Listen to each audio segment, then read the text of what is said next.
Hey guys, we wanted to take a minute to do a video and go through the stats and what some of the cards look like and what some of the different things mean and what the different models do really quick. So we're going to walk through these really quickly, starting with the Blight. We will take a look at the Panzerfaust here. And on the Panzerfaust, you can see, we'll explain the cards really quick here. You can see there's 4 icons on the left side under the name to the left of the picture. We have the cost, that's how many points it costs for you to spawn this particular thing. We have its movement. We have its armor type. And we have how much health it has, how much damage it can take before it's taken off the table. There's also a little unit designator here, which explains what type of model that is. That particular one is infantry. Then we have a lovely picture of what the thing is. Underneath that we have any special rules, and we have attacks. We also have the range for the different values. So you can see range, land and air. These guys don't have any special rules. And then we have the different attacks. So they make 1 attack, and then the different values depending on the different armor stats are there. The 5 armors are light, medium, heavy, super, and titan, which are the different potential armors, and that's based on your defenders. So when this model makes an attack against the different armor types, you look at the defender's armor type, and that tells you how many dice you're going to roll, looking for, generally speaking, 5s and 6s without any kind of modifier. So that's a Panzerfaust. They're obviously very good at taking out medium armor. That's their job, is they're going to go in there and they're going to crack that armor, and maybe a little bit of heavy. The next model that we've got is our monowheel Dragoon. The monowheel Dragoon is a little bit of a faster model.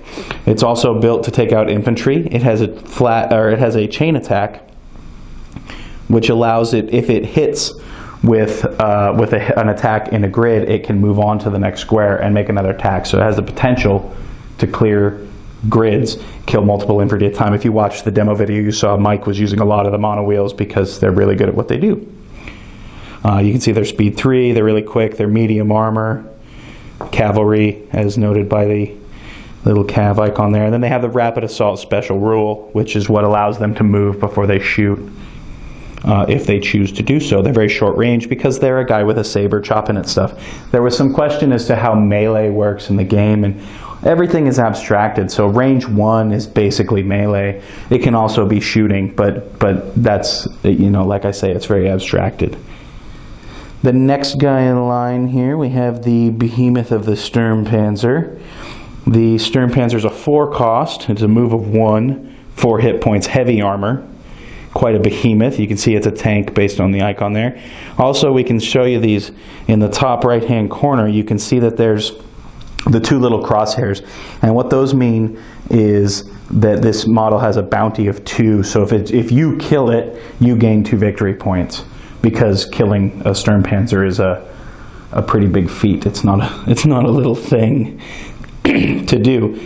Down below you can see it's immune to gas because it's an enclosed vehicle. It has an ability called Dash 2, and what that is that if it chooses not to shoot, it can instead dash and move 2 grids if it would like. And then it has Tank Shock 2, which we demonstrated in the gameplay video. If you're moving into it allows a tank to move into a square that has infantry in it that it would normally be able to move into if the infantry weren't there, and it can attack all of those infantry and displace them, making it a big juggernaut. And it's got its cannon attack with its pretty meatiness with 2 shots, you can see here. Next one over, we have our first plug. We have the Cyclops plug, cost of 1 on the plug, and all this plug does is it basically just gives the Sturmpanzer an extra machine gun attack. That's pretty much what it does. Pretty straightforward. Back down to the next bit here, we have the MG08 machine gun, cost of 2. It's a 1 move, 1 hit point, medium armor. Range 3 on this guy, and 3 attacks at 2 dice against light. He's only really good against light, but he's really good against light. And then it's got the we're back and forth between calling these vehicles and calling them support, and they're going to be one or the other when it's all said and done. I think they're vehicles right now on the Kickstarter. So that would be that would be that guy. We have our first hero. You can tell that this guy is a hero by looking at you can see this stripe right here. I'm not sure how well it comes through. I'm sure it looks good. You can see the stripe on the icon there. That denotes that he's a hero. Also, he has a bounty.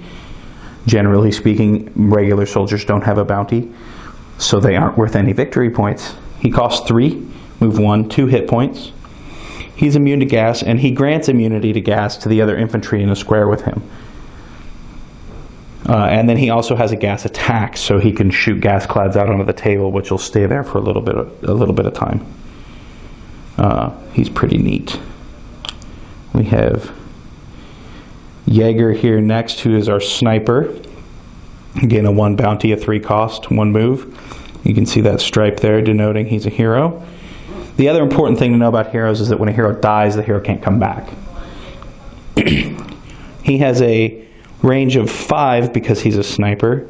He also buffs the ground range of other troops in square with him, which allows you to get a little bit of better reach out of, say, your Panzerfaust, or maybe a monowheel at range 2 if you wanted to, which is one of the things he does. The other thing that he gets to do is he gets 2 shots, and he can choose. He ignores targeting priority, so he can choose whatever square inside the grid to shoot at that he'd like, but his 2 shots have to be in the same grid. They can't be in adjacent grids or whatever. They have to be in the same grid. So he can kill 2 guys, but they have to be in the same place. Pretty cool. And then we have the recently unlocked General Rommler. 1 cost. Increases the range of a unit he's socketed into. He's pretty straightforward, but it's pretty awesome. A Sturmpanzer with range 4 is pretty terrifying in general. And Riflemen. The good old Riflemen here for the Allies. Basic line troop, 1 cost. You can see all the stats are basically the same. They're a little bit of a different background on the icon there. Riflemen are infantry killers. That's what they do. They have 1 attack. They get 3 dice. They take out light armor, and they do it very well. The rocket cycle here is a little quicker. It's a 2 move. This is the cav option for the Allies. Medium armor. And it's good at taking on that medium armor and that heavy armor, which is important for the Allies because this is one of their only options for really taking care of those things. You can see that they get 2 attacks as well, which is good. We have the Ostrich here, their tank option. Also immune to gas because it's enclosed. Has rapid assault, which we discussed before, and then 2 different attacks, which can target different places completely if you'd like. They don't have to target the same grid at all. We got the double shot turret, which is another machine gun option for the Ostrich, should you desire to include an additional machine gun. Hammer Pounder 65. 2 cost. This is our support / vehicle option for the Allies. They get a 4 range artillery flat grid, so flat grids hit everything in a grid. They don't have to do targeting priority, and they aren't like the chain where they have to hit. They automatically just roll dice against everybody. Our first hero, the M2 Wolverine, is a guy in a little suit of awesome armor. You can see he's a hero from that white stripe in the background. And he is a defensive guy for 2 reasons. One, he's a 1x1 square medium armor troop, which allows you to put him in with infantry and still have a lot of infantry there. He additionally grants the defense 1 buff, so defense decreases the number of dice that your opponent gets to roll against you by the number to a minimum of 1, always 1. If you get dice, you always get 1 die. So he's super good at defensive positioning, which I think if you watched the gameplay video, you may recall he kept my troops alive for a few turns. We got Captain Parman here. He is a mounted soldier. He's a cav type, but also a hero. Move 3, and then he has his flat grid attack. He also grants rapid assault to infantry who are beginning their turn in square with him, which is kind of neat to get your rocket troopers that rapid assault. And he has it as well because you gain your own buff. He's pretty awesome. And then General Paston, who is, of course, amazing. Recently unlocked. And he grants, you can see, an additional move to anything he's plugged into, so you can get that ostrich really trucking along in a move 3 with rapid assault. That's pretty good. So anyways, that's a really quick brief walkthrough of the basic core box set components and kind of what they do and how the cards look and what all the icons and stuff mean. So hopefully that answers some questions for some guys, and we will talk to you again later.